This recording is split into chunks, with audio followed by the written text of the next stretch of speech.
ururka afraad guutada 16aad ee ciidamada Commandos-ka Daram ayaa waxa ay howlgallo ay ka fuliyeen deegaanka Yaaqbiri Weyne ee gobolka Shabeellada Hoose. Ujeedka howlgalkan ayaa saraakiishii hogaaminaysa waxa ay ku sheegeen inuu ahaa mid lagu kuurgeliyay xaaladda deegaanka oo maalmihii la soo dhaafay ay tilmaameen in ururka Al-Shabaab dadka shacabka ay barakicinayeen.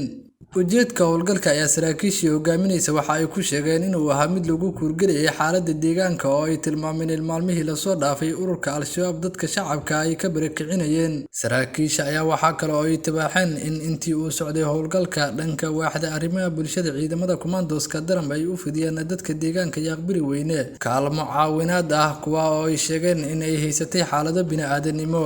Saraakiisha Daram ayaa waxa kale oo ay tilmaameen in howlgalkan ay sii wadi doonaan ilaa iyo inta ay ururka Al-Shabaab ay ka saarayaan deegaanada hoostaga degmada Walaweyn ee gobolka Shabeellada Hoose.